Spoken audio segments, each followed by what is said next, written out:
BFM Business présente Edwige Chevrillon, la grande interview. Bonsoir à tous, bienvenue dans la grande interview sous forme de débat aujourd'hui. On va essayer de comprendre d'abord si ChatGPT menace en effet l'humanité. Vous avez sans doute entendu parler de ces lettres de ces experts qui disent attention, il faut mettre l'intelligence artificielle sur pause.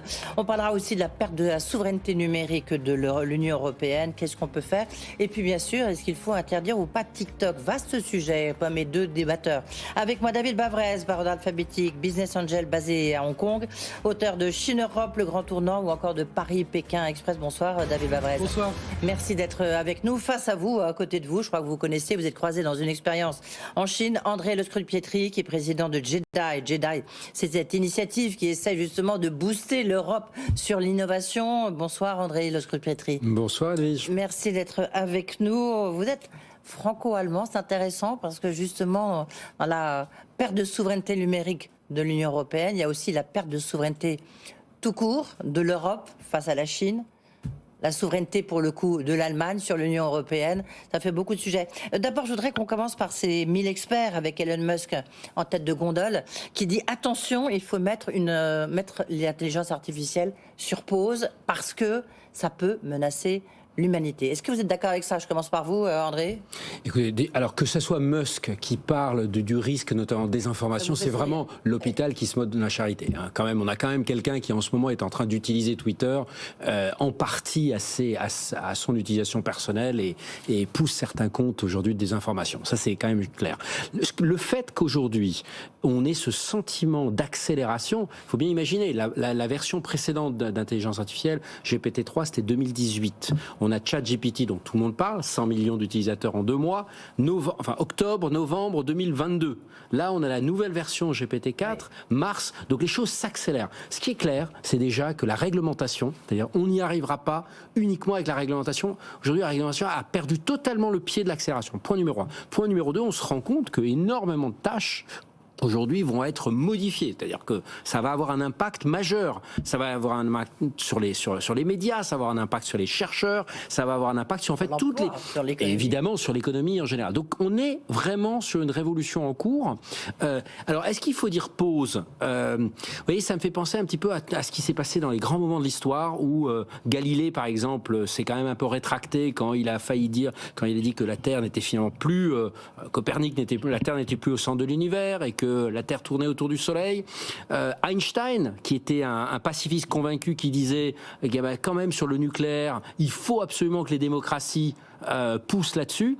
Donc dire qu'on va faire pause, c'est quasiment impossible. Par contre, c'est peut-être une opportunité pour les Européens d'éviter d'être complètement perdus. Donc moi, je pense que cette pause, tactiquement, c'est une chance. C'est une chance pour l'Europe. Oui, parce qu'ils disent que l'intelligence artificielle plus perfectionnée ne devrait être développée que si nous sommes sûrs de leurs effets positifs. Quelle est votre position, David Bavrez, là-dessus? La technologie, c'est toujours la même chose. Hein. C'est capable du meilleur comme du pire.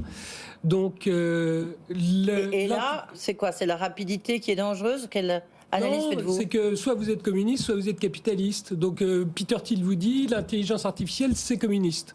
Parce que c'est la meilleure manière, je vis en Chine, c'est la meilleure manière de normer la pensée. Donc, jusqu'à présent, si vous étiez un État autoritaire, vous pouviez contrôler le contenu qui venait vers moi. Là, vous allez pouvoir contrôler le contenu qui sort de mon cerveau. Donc, c'est le totalitarisme. Et puis, à l'inverse, si vous êtes capitaliste, prenez nous trois. Peut-être que dans 1 ou 2 ans, on n'a plus de raison d'être. Parce que la surtout machine... nous journalistes, hein, mais bon, oui. Oui, non, mais nous trois, notre débat, il n'y aura plus un auditeur. Oui, écrivain non plus, oui. Ils diront, le ChatGPT du soir, il est vachement mieux que BFM. Donc on va être obligé de s'améliorer. Et si je reviens chez vous dans 2 ou 3 ans, c'est parce qu'on sera meilleur que ChatGPT. Donc pour moi, c'est un défi personnel d'être meilleur que la machine, et je trouve ça très stimulant. Donc on est capable du pire comme du meilleur. Donc, vous dites pause ou pas pause, vous? Ah, je dis pause. D'accord, vous dites pause. Ah, d'accord, oui, parce qu'il faut savoir, non, mais il faut savoir si on devient communiste ou capitaliste. Oui. Alors, vous qui n'êtes pas communiste, mais enfin, en tout cas, vous vivez en Chine, quelle est la position de la Chine là-dessus? Les Chinois, ils disent quoi, eux? Les Chinois adorent. Les Chinois adorent parce qu'ils sont avec Peter Thiel en disant l'intelligence artificielle. C'est pour ça que la Chine va être très très bonne en intelligence artificielle. Parce que ça vous permet de normer une pensée. Donc, ce que vous faites, c'est que vous ne citez pas vos sources. Donc si vous mettez de la pensée de Xi Jinping dans la machine, eh bien mon cerveau ne va créer que de la pensée de Xi Jinping. Donc pour le gouvernement, c'est un rêve. André Le Secrétaire, je vous vois assez sceptique. Alors, je reste un optimiste dans le sens où on voit bien qu'aujourd'hui, on ne va pas changer nos habitudes. C'est-à-dire que le rêve de dire sur le climat ou sur la technologie, on va changer la manière dont on voit bien comment on est, les humains fonctionnent. Donc, il va falloir trouver des solutions vraiment disruptives et radicalement différentes pour régler les grands problèmes de l'humanité, le climat, l'éducation, etc. Je pense quand même que cette intelligence artificielle aujourd'hui, en tout cas les modèles qui sont développés, sont des modèles, justement les grands modèles de langage, c'est-à-dire des modèles très linéaires. C'est-à-dire on va mettre des milliards de données, aujourd'hui des trillions de données, pour essayer de prédire l'avenir. Ça devrait ressortir en nous ce qui est normalement de meilleur. La vraie clé, ça va être ceux qui vont pouvoir l'utiliser.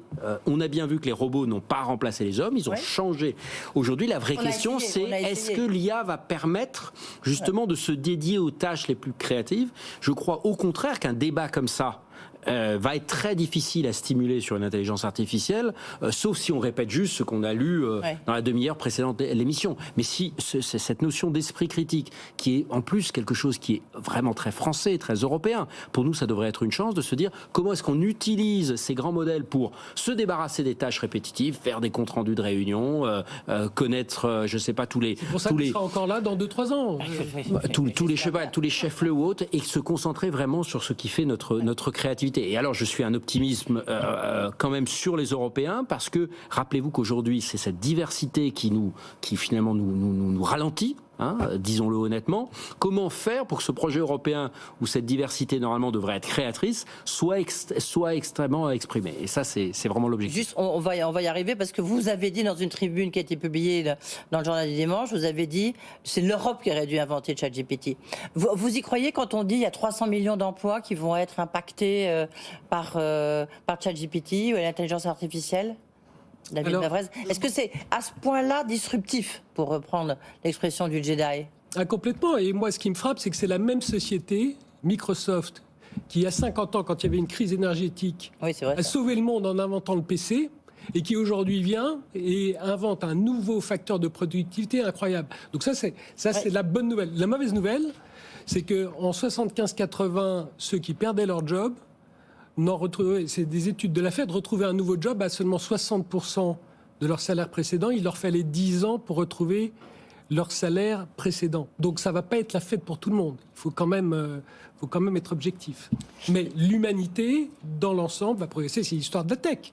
La vraie conséquence de tout ça, et qu'on ne voit pas venir depuis 2 mois, et là je vais être un peu ad hominem, que fait le ministre de l'Éducation nationale ? S'il y a vraiment un sujet sur lequel en plus il serait un peu plus visible, parce que je pense que 95% de nos auditeurs ne savent pas qui c'est, donc monsieur Papendiaï, c'est un vrai défi pour nos civilisations. C'est un défi pour nos civilisations, c'est comment est-ce que réellement on va se focaliser sur ce qui est humain. Les politiques, nos dirigeants, et je dirais même dans un contexte où on a été très paramétrique, on a été très technique sur nos réformes. Je fais vraiment cette relation avec la réforme des retraites. C'est finalement quel est l'avenir qu'on donne, quelle est la vision positive. Moi, je crois de moins en moins à cette thèse de il faut protéger les Français. D'abord, on ne les protégera plus par l'accélération qui se passe. Par contre, il faut leur donner une perspective. Et là, j'attends les Kennedy qui, dans les années 60, au début des années 60, après la crise de Cuba, après Spoutnik, etc., ont redonné une perspective à un pays. 7 ans après, ils marchaient sur la Lune. Ouais. Vous partagez ce sentiment, David Bavrez ? Il faut surtout l'esprit critique. C'est ça, c'est le libre arbitre. C'est-à-dire qu'on va être bombardé, y compris de fake news, parce que c'est là qu'est le danger. Et donc, ce qu'il faut apprendre à la génération qui vient, c'est, face à n'importe quelle information, d'avoir l'esprit critique, de dire, mais ça, c'est un faux, ça, c'est un vrai. Parce que c'est comme ça qu'on va éviter la manipulation des masses. Tiens, c'est ça le grand enjeu. On va en parler tout de suite, parce que eux, ils ont très bien compris comment séduire la tête, l'esprit des jeunes, comment ils s'apprennent de TikTok. Est-ce qu'il faut interdire TikTok, David Bavrez ? Vous parlez en tant que Chinois, d'accord ? Dans la répartition des rôles. Non, mais je ne suis pas chinois. Non, TikTok. Oublions le côté chinois de TikTok. TikTok, c'est un nouveau langage. Ah bah oui, C'est-à-dire que c'est une pour vidéo, séduire les jeunes. Une vidéo de 15 à 30 secondes qui séduit les jeunes, parce que nous, on trouve que ça n'a pas d'intérêt, eux trouvent ça fantastique. Oui. Donc, interdire un nouveau langage, a priori, je suis contre. Mais il y a naturellement des conséquences qui sont, il y a un problème de souveraineté des données. Si c'est un moyen pour un pays de voler des données dans notre pays, il y a un problème. Donc Vous pensez que c'est vrai ou pas ? Les Chinois, effectivement, ils aspirent, ils pompent. Ça, oui, potentiellement, c'est vrai.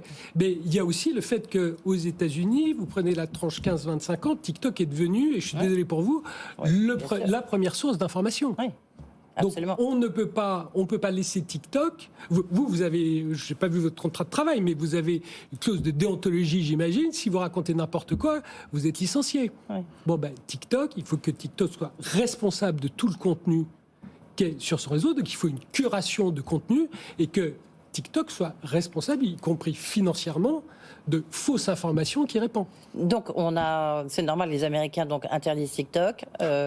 En France, les dirigeants, les membres du gouvernement n'ont plus le droit d'être sur TikTok. Je posais hier la question à la ministre Olivia Grégoire, elle ne savait plus très bien, mais bon.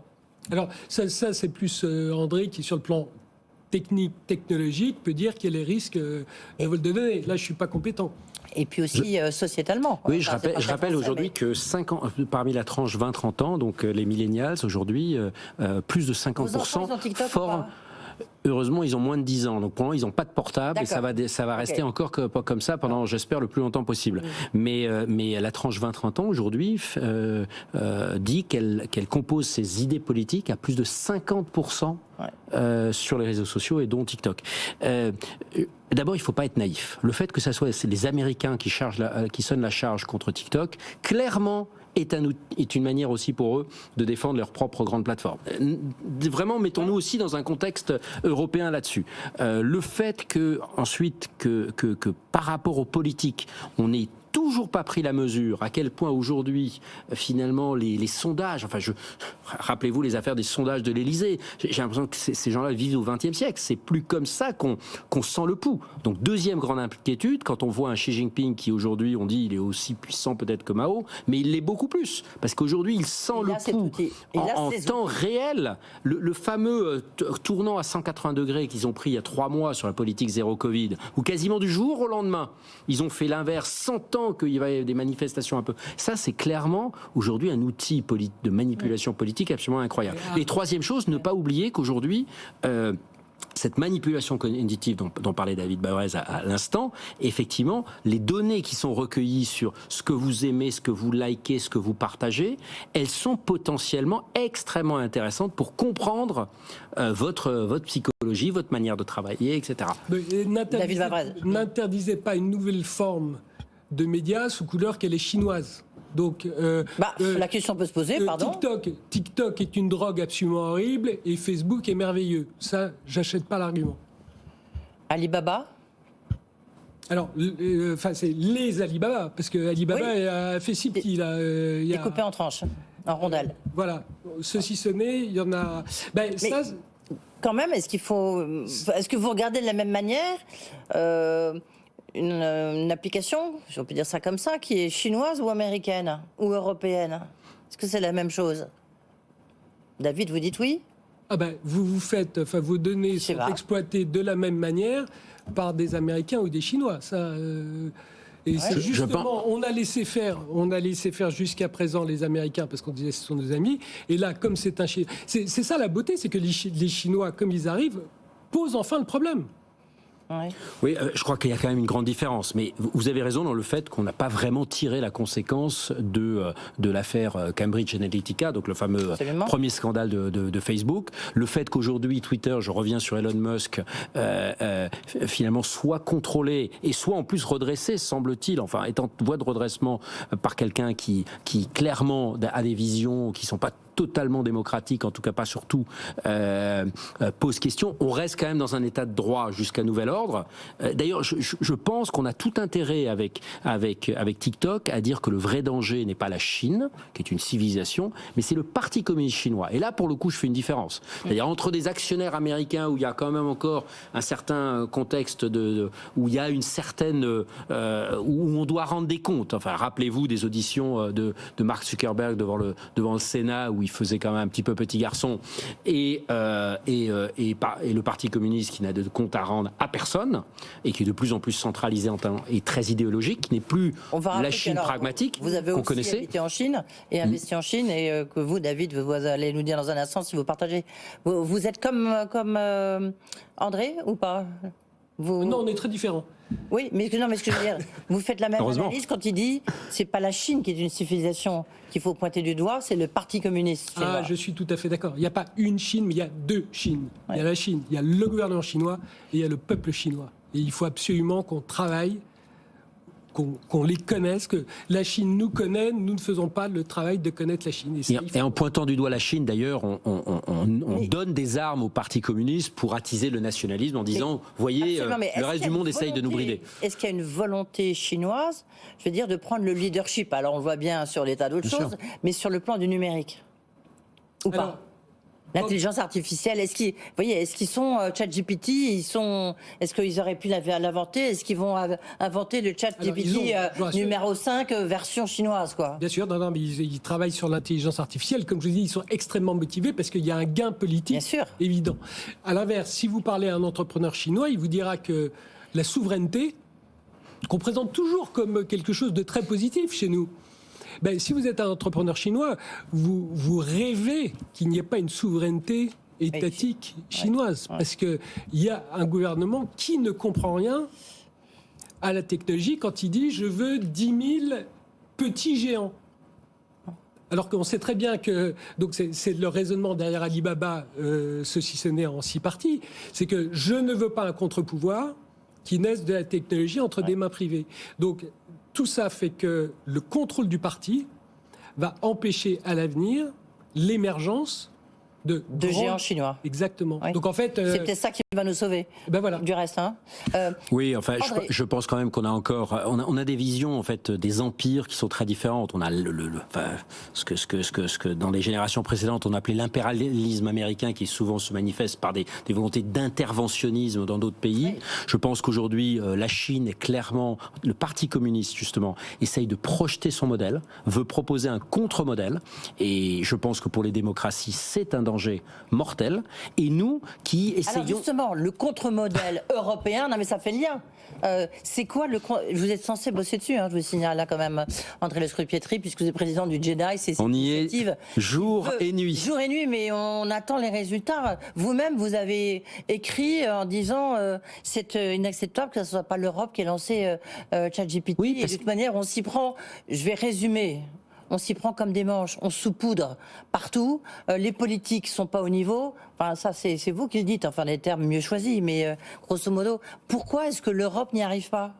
D'abord parce qu'on a une vision très défensive. Et je pense que l'Ukraine nous montre bien, dans un autre contexte, qu'on ne gagne pas une guerre, parce qu'on est quand même dans une guerre de modèle à la défensive. Et aujourd'hui, on voit bien que la réglementation, c'est pas qu'il n'en faille pas, mais c'est pas elle qui va nous donner les victoires. La réglementation, elle met 3 ans, 4 ans, souvent elle est dépassée. Là, on parle de génération de technologies qui avancent toutes les semaines ou tous les mois. Donc il faut avoir ce leadership technologique. Mais pour l'avoir, ça veut dire qu'il faut véritablement être capable de prendre des décisions extrêmement difficiles par rapport à ces structures existantes. Aujourd'hui, effectivement, ni le président de la République, ni la présidente de la Commission européenne, ni le chancelier allemand n'ont le courage d'avouer que on a dépensé depuis 35 ans 240 milliards d'euros en recherche et développement au niveau européen pour zéro position de leadership technologique. La plus grande société européenne, elle a été inventée il y a 50 ans, c'est SAP, et très franchement, avec beaucoup de respect pour SAP, c'est pas ceux qui sont aujourd'hui les plus disruptifs. Donc il faut avoir le courage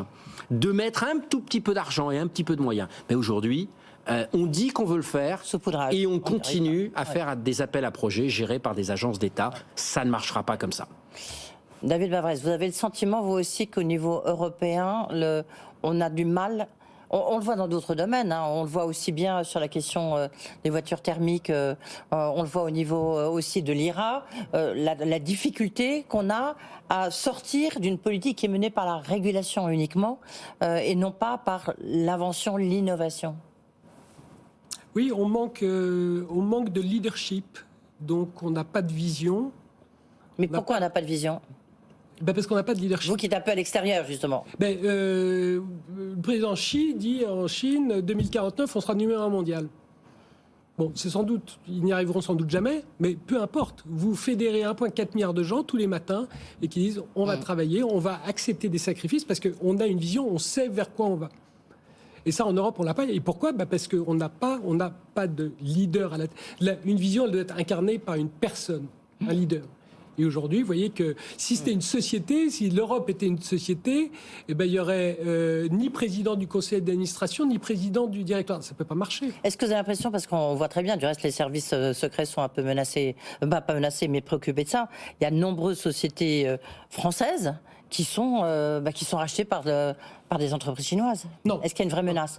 Non, vous dites non ? De moins en moins, oui, de moins en moins. Non, les investissements chinois... De moins en moins, mais ça a été le cas. Hein. Oui, on a été d'une naïveté terrible.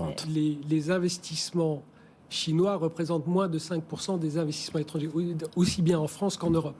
Donc par rapport au poids économique de la Chine dans le monde, les investissements directs, c'est pas comme ça que les Chinois ont... Non, ce qu'ils ont, ils nous ont pas payé. Ils nous ont pris notre technologie. Payé, ça s'appelle. Oui, mais ils nous ont pas payé. Ouais. Mais ils ont acheté quand même pas mal de boîtes au lendemain de la crise. Enfin, la crise sanitaire, la crise Covid.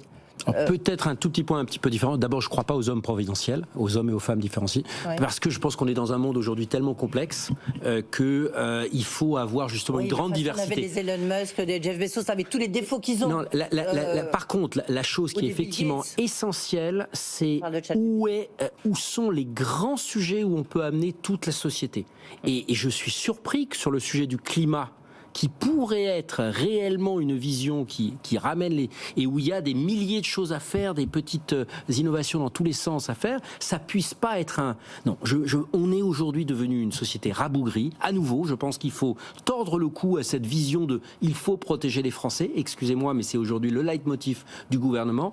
On ne motive personne, ni les élites, ni la population en général qui ont envie d'avoir un espoir. Donc il faut se fixer cette... Et cet objectif, en plus, ça arrivera probablement à faire de nos différences une vraie force. Aujourd'hui, c'est pas le cas. On ne s'entend même pas entre les Français et les Allemands. Oui, c'est le moins qu'on puisse dire. Oui. Vous qui revenez d'Allemagne, vous le savez bien. David Bavret, peut-être le mot de la fin pour vous. Est-ce que vous pensez que la souveraineté européenne, ça a vraiment un sens ? Alors pour moi, ça n'a plus de sens, pas du tout. Moi, ça a plus tout. Moi, je vis dans un monde interdépendant. Je vis pas dans un monde souverain. Je ne connais pas une chaîne de valeurs intelligente, complexe, intéressante, où une personne soit souveraine. Donc on revient au même.